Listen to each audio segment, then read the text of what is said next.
So you've been a senior leader for many years, so have you seen a change in how we manage menopause in the workplace? Without a doubt, it's a much more talked about subject. So I think as a woman in the workplace, I've made it so. So this is a subject that I proactively make sure we discuss in our workplace, because we have, in health and social care, we have a lot of women in our world, which is wonderful because we get to work alongside some amazing people.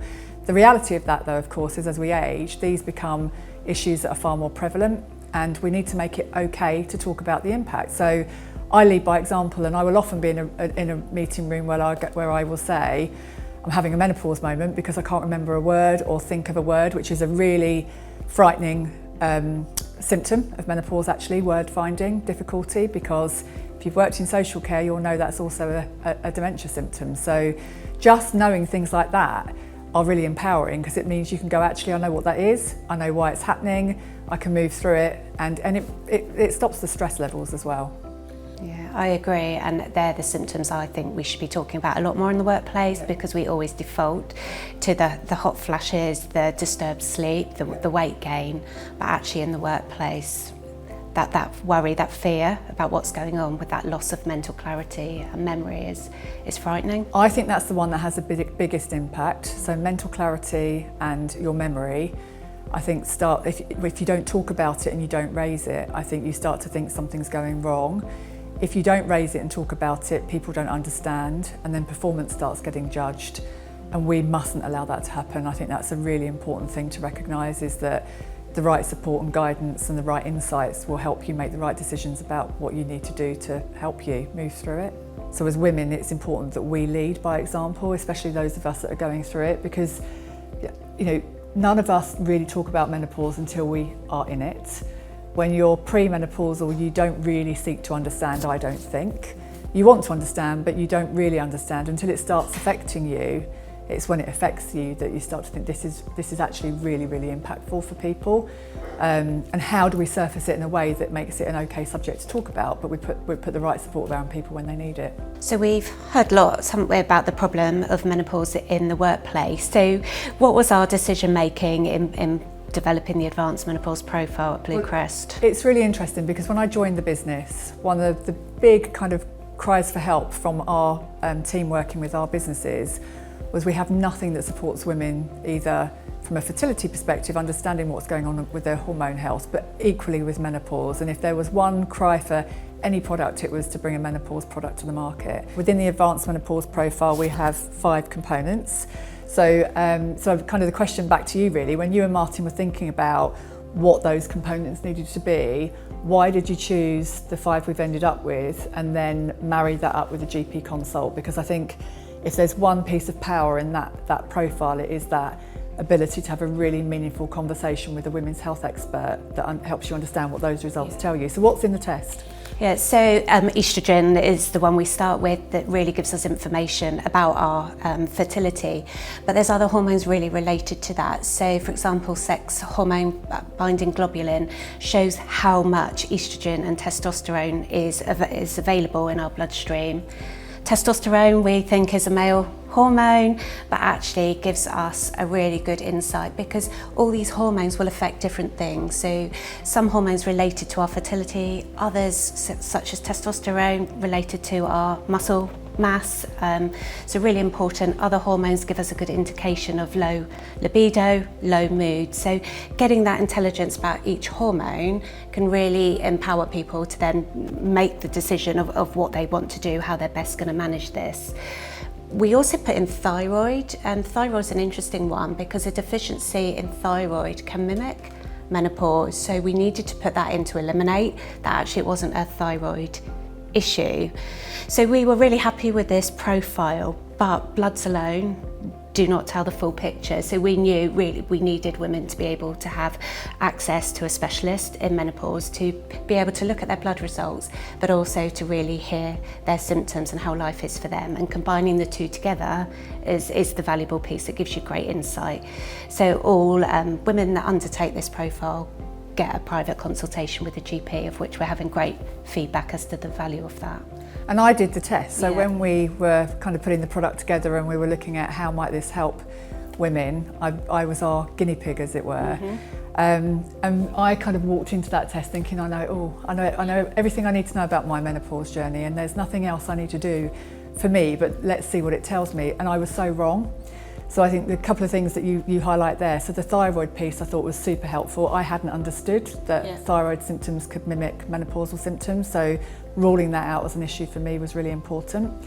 I hadn't understood that you need estrogen to produce testosterone, and at the time I was taking a testosterone supplement. So when I had my women's health consult and did that with the GP expert, what we did was talk about all of my symptoms, my menopausal journey so far, and we made some decisions around my dosage that have been hugely impactful as I've continued through my menopause journey. So it just shows you that monitoring this stuff on a regular basis helps inform the decisions you take.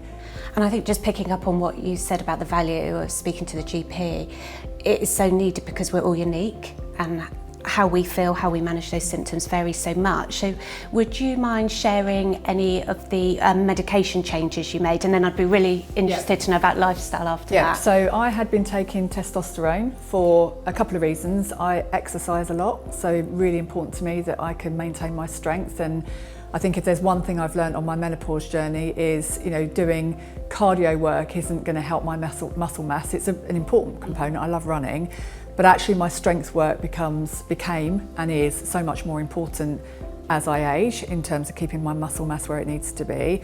But also libido was a really big issue, and that's a subject that no one talks about because no one wants to talk about whether they have got good libido or they haven't, but it matters, right? And as you go through life and you go through relationships, being able to talk about menopause, not just in the workplace, but at home with your partner is super important as well. But I hadn't understood that a really important component was making sure that I had enough estrogen going in. Because if you have an estrogen deficit, it doesn't matter how much testosterone you take, it converts to estrogen, and I had not understood that. So the insights I had from that GP were really, really helpful, because I then dialed down my testosterone, I dialed up my estrogen, and that actually meant that I didn't need to take the testosterone longer term. So Dom, as a female CEO, you're really passionate and can talk about this subject easily and have got lots of views on that. What would your advice be to a male CEO managing these conversations, managing a workplace? Don't be frightened to have the conversation. Okay. So just don't dance around the issue.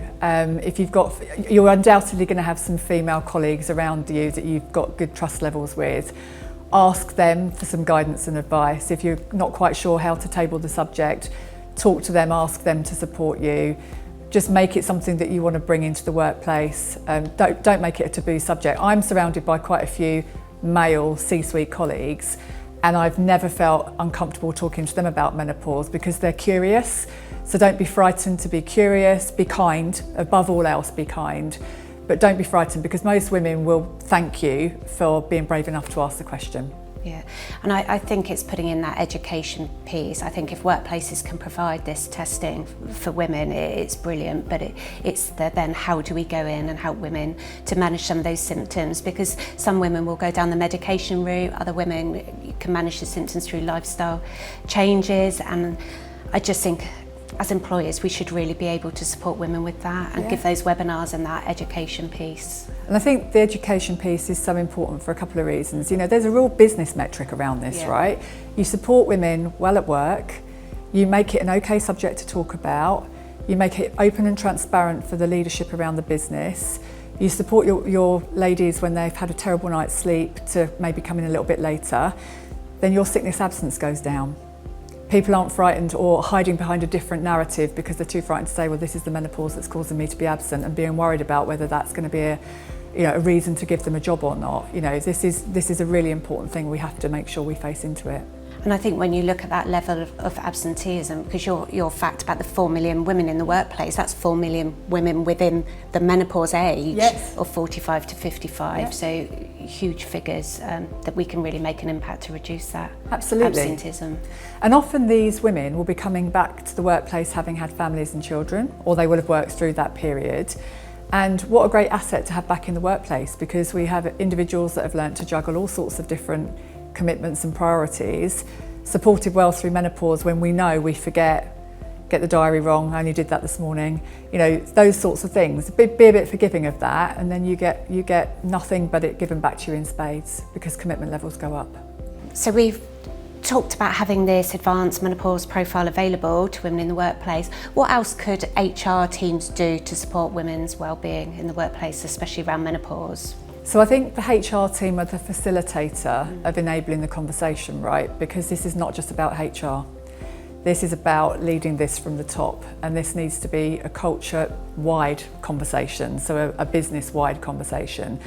But what the HR team can do is make sure that we have a really good menopause policy in place, that that's well communicated through the business, that it's well understood through the business, and that any conversations around menopause on workplace from an attendance perspective is, that the teams are equipped with the right conversations. So when we're looking at things like return to works, and we're looking at the kinds of questions you might ask with care around the menopause, equipping somebody that maybe is a man or is a younger female or is somebody that has a lower understanding of what that person might be feeling, making sure they're confident by giving them really helpful questions and guidance and training around that is really, really important. So for me, HR is the facilitator, but the leaders in the business are the ones that need to make sure that it's well executed and well supported, because it's a business-wide issue. It's not just something that's led by the HR team.